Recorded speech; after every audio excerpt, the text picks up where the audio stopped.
Welcome to ACR Health's Nutrition Health Education Program. My name is Shirley. I'm one of the nutrition health educators that works for the program. This month, I want to talk to you guys about basic nutrition, kind of like a 101 course on what we should be eating every day. So I'm going to go ahead and share a PowerPoint with you.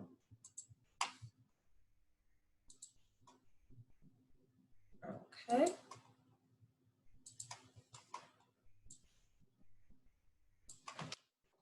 All right, basic nutrition. So we start off with, why is nutrition even important? Well, eating well is vital for our good health and our overall well-being. It provides our body with energy, protein, fats, vitamins, and minerals. It helps us maintain a healthy body weight. And I really like that word maintain because that includes those of us that are trying to lose weight as well as those of us that are trying to gain weight and those that are happy where they're at. So no matter what your goal is, eating healthy can help you reach that when it comes to weight. Nutrition is important because it helps prevent chronic illnesses like diabetes, high blood pressure, and high cholesterol. Those all have a high chance of being based in what you eat. And lastly, foods can provide your body with energy and strength. So what do you need that for? Why do I need energy and strength? So really we need energy and strength to do anything that we do within a day. So to walk, to run, to breathe. Energy is used to keep our heart beating, to lift things, to read, to think. You do not need to be moving to use energy. So even a body in a coma, asleep, is using energy. Hearts are beating, lungs are pumping, things like that. So then obviously we need to eat. So what happens to us when we don't eat? Kind of depends on the person. Everybody's a little different. But first of all, you're hungry when you don't eat. That's for sure. You'll definitely have less energy because you've been taking fewer calories. It can be a lot harder for you to learn or focus or read. Some people will fall asleep when they're very hungry, and others may become hangry, which is like hungry and angry at the same time. You really need a snack and you're starting to get grumpy. So you've hit that point, you're hungry, you're feeling those things. So what happens when you choose the wrong food? You made an unnutritious choice. So kind of similar to not eating at all. You'll be weak, you might fall asleep, you might have trouble working or thinking, focusing. Choosing poor snacks really often may cause you to gain weight or feel bloated. They could contribute to a pattern of anxiety or depression. You could eat a snack and say, oh man, I shouldn't have eaten that bad food. I should have eaten something healthier, and it can cause somebody to spiral. Something we don't talk about as often as we should is that it may lead to poor oral health, like cavities and gingivitis. It also can increase your risk for chronic diseases if you're choosing poor foods very often. You could end up with things like high blood pressure and high cholesterol. So knowing that, before we start talking about what we actually should be eating then, I do want to talk about a couple different nutrition terms. And these are terms that you'll hear your nutrition educator use throughout the year. So the first one is calorie, which I'm sure everyone's heard before at some point. So a calorie is an energy that is used to fuel your body. So if something has 100 calories in it, then that food has 100 units of energy that you can burn off now, if that makes sense. So an empty calorie then, the next term, is a calorie that comes from solid fat or added sugars that provide you with little to no nutrients. So for example, a banana with peanut butter might be about 150 calories, but it's going to be full of potassium and protein and natural sugars and little bit of carbohydrates and things like that to keep you going. A Coke, for example, might also have about 150 calories, but because those calories are coming almost entirely from added sugars, that soda doesn't really have any nutrients. It's not giving your body anything other than the calories. So that's an empty calorie versus a calorie that might be nutrient dense. So there's three more words I want to talk about, and those are protein, carbohydrates, and fats. Protein, carbs, and fats are the building blocks of food. So all food has some component of protein, carbs, and or fat in them. So we'll talk about them individually. Protein is the nutrient that builds and repairs body cells. You find it in grains, legumes, and nuts, as well as animal sources like meats and dairy products and fish and eggs. That's usually the first thing people think of when they think of protein is meat. But don't forget that those beans and peas and soy products are packed with protein. And then whole grains and lots of dairy products have protein in them as well. Carbohydrates are the nutrient that supplies energy and helps your body with other nutrients primarily found in grain products. So carbs are the thing that break down in your body into sugar, which gives you energy. Not quite the same as eating like Domino sugar out of the bag. It's natural sugar coming from whole and refined grains. So carbohydrates are the nutrients that give you energy. The last one is fat. Fat is a nutrient that stores energy. It's found in oils, butter, and lard, and it provides your body with insulation and is the most calorically dense. So fat is not necessarily a bad thing. There's several types of fat. Some are healthier than others, but your body does need fat. So make sure you stock up on things like olive oil, those nice healthy fats. So the next two things I want to talk about are vitamins and minerals because we don't always get too in-depth on them. So vitamins are substances that your body needs to grow and develop normally. There are 13 vitamins your body needs, and that includes A, C, D, E, and K, as well as a wide variety of B vitamins. So you can get those in pill form, but the best way to get your vitamins is through whole foods. So I want to run through some examples. So vitamin A, that's the one that we usually talk about as being good for our eyes, is found in carrots, beef liver, and sweet potatoes. Vitamin B is often found in soil. So you can find that in all sorts of things. Salmon and other fish pick that up in the water. Leafy greens get it through soil. Eggs are full of vitamin D because chickens eat right off the ground. So there's lots of vitamin B in those things. Vitamin C, the first thing everybody always thinks of is oranges and orange juice. And oranges, as well as other citrus fruits, are jam-packed with vitamin C. However, you can also find it in red peppers. Those actually tend to have even more vitamin C than any of those citrus fruits. And you can also find it in spinach and your other dark leafy greens.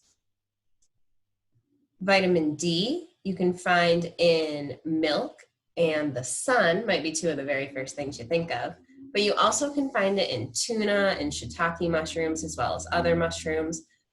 So if you are someone who's a vegan who maybe doesn't consume cow's milk or tuna, those mushrooms would be a good place to look for it. Vitamin E, sometimes you'll see on things like lotion commercials. Vitamin E is a vitamin that's very good for our skin, our hair, stuff like that. So you're gonna find that in those products that carry a lot of natural healthy fats. Almonds, sunflower seeds, avocados, other nuts and seeds are all gonna have lots of vitamin E. The last one on here is vitamin K. I always think K is for kale and other leafy greens. So you're gonna find vitamin K in kale, Brussels sprouts, broccoli, any produce that's nice and dark green. So what goes hand in hand with vitamins are minerals. Minerals are important for your body to stay healthy. Your body uses minerals for many different jobs, including building bones, making hormones, and regulating your heartbeat. So some examples of minerals are iron, calcium, potassium, and zinc. These are some of the really big ones that often show up on our food label. They're also ones you might hear a lot on commercials for pills for vitamins and minerals. Sometimes you'll hear from A to zinc, and you see lots of things about iron and anemia. So these are some of the ones that come up a lot. So iron, for example, you can find in red meat, in seafood, in beans, and in dark leafy greens. So again, if you're someone who doesn't eat meat, you're gonna wanna really focus on beans and dark leafy greens for a lot of these minerals. Calcium, you'll find in dairy products. You probably thought of milk right away. But you will, again, also find it in those dark leafy greens. So think of kale, of spinach, things like that.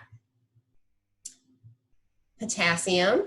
Many people think of bananas right away, and that's something we often talk about is having potassium in them.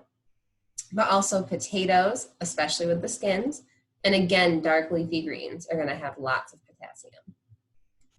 The last one is zinc, and you're going to find that in a lot of different seafoods, but also in our beans and peas. So now I want to get into what we should actually be eating every day. So if you grew up in the 80s, 90s, 2000s, anywhere earlier than that, you may recognize the old school food pyramid or this brightly colored one that we had for a handful of years in the 2000s. In 2011, they updated the food pyramids to look like a plate.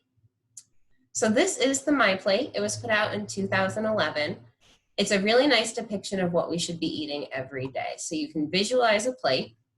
And throughout your day, about half of what you eat, you should see here, should be fruits and vegetables, about half your diet.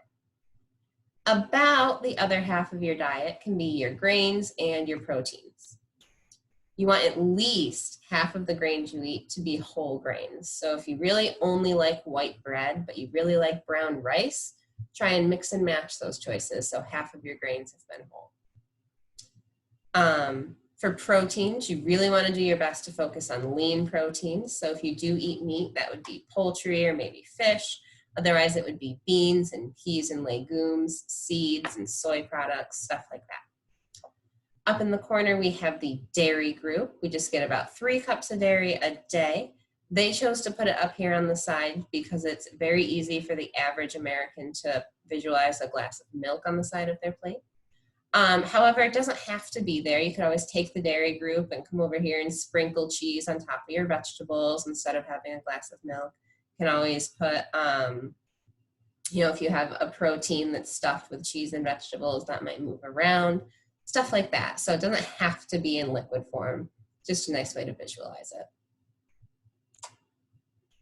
So now I want to jump into the actual 5 food groups, what counts as each of the food groups, and how much we should be eating every day. So we're going to start with fruits. So fruits are, of course, apples, bananas, oranges, stuff like that. So what counts as a serving of fruit is any fruit or 100% fruit juice. Fruits may be fresh, canned, frozen, or dried, and can be whole, cut up, or pureed. So an apple, whether it be sliced up, whether it be a glass of apple juice or a cup of apple sauce, all of those things would count as a serving of fruit. So how much do we need? So the amount that we need of each food group depends a little bit on our size, our age, a lot of things. So these are fairly general. But right here you can see whether you need 1.5 or 2 cups each day.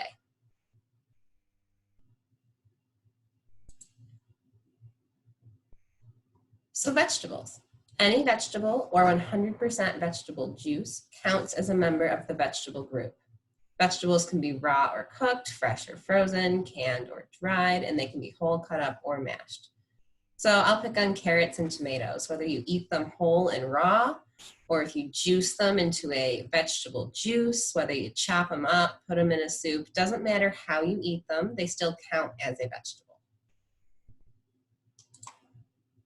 So here again, you can see based on age and gender, how much of how many servings of vegetables you need in a day. Everybody here needs between 2 and 3 cups, depending on gender and age.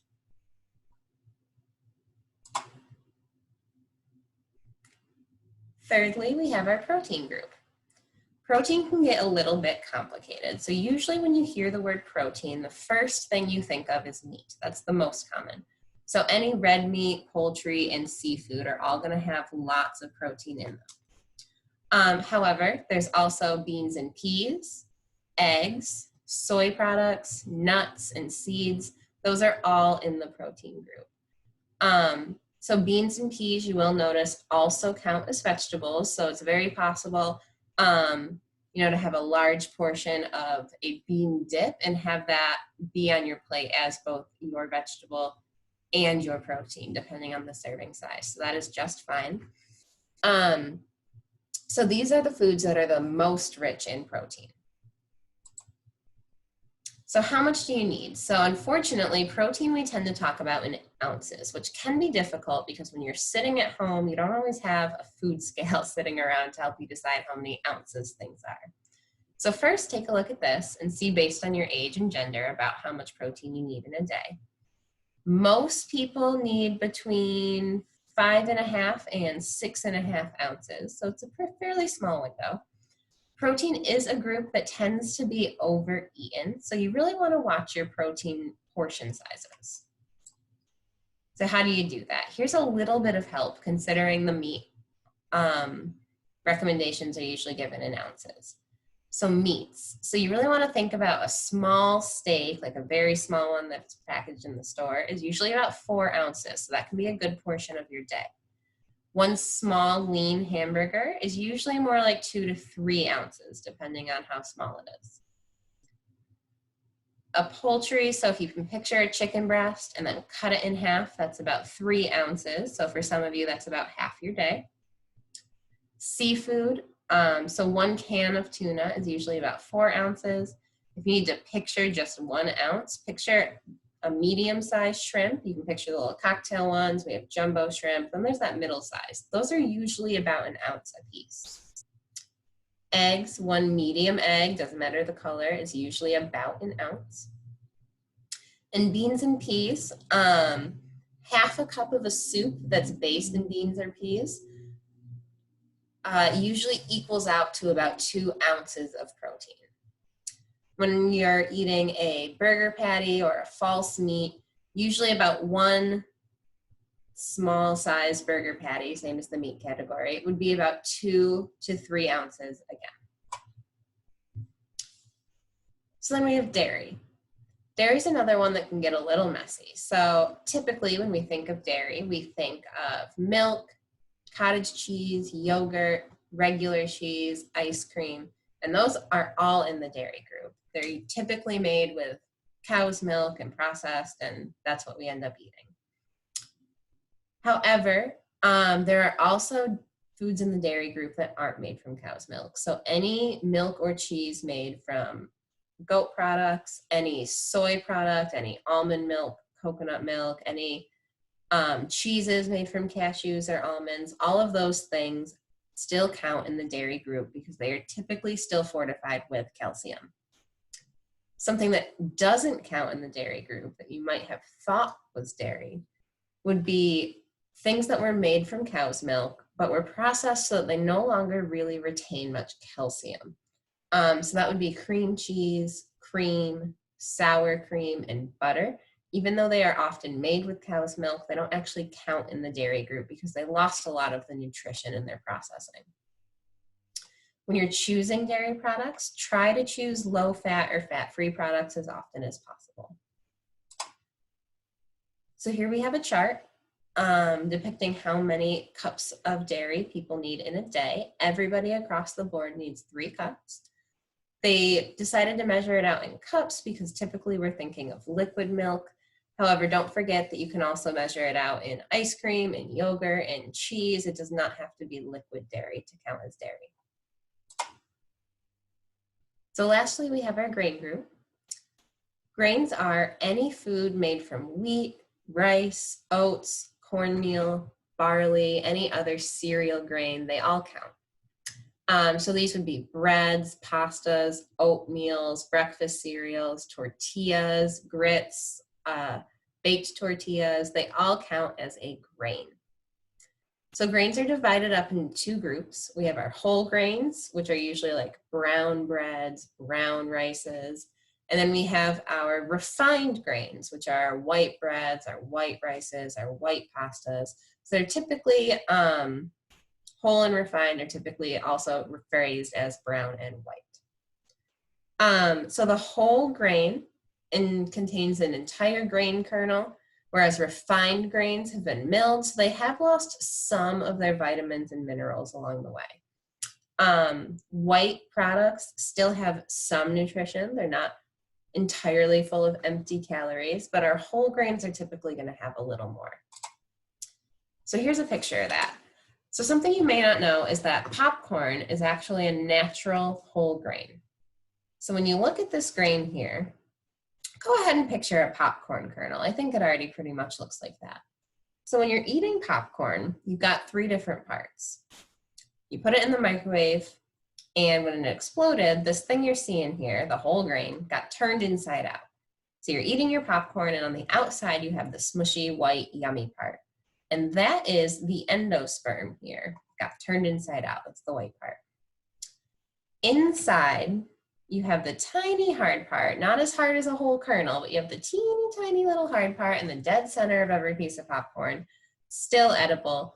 That's the germ that stayed in the middle when it got exploded. It stayed in the center. The germ is full of lots of vitamins and minerals. And on the outside here, you've got the bran shell, and that's the little plasticky piece that gets stuck up in your gums. The bran shell is also full of vitamins and minerals. So when you have a whole grain, all 3 parts of the grain got thrown into, I don't know, the bread machine, whatever you're using. And out comes your whole grain with all of the nutrients that whole grains come with. When you have white grains, what they do is they take the whole grain and they take off the bran and they throw it out. And then they pull the germ out from the inside and they throw it out, and they just take the white endosperm piece and they put it in, and out comes your white bread or white rice, whatever. So that endosperm still has plenty of vitamins and minerals, which is why your white grains still have some vitamins and minerals, but they are missing out on all the vitamins and minerals that the bran and the germ had contained.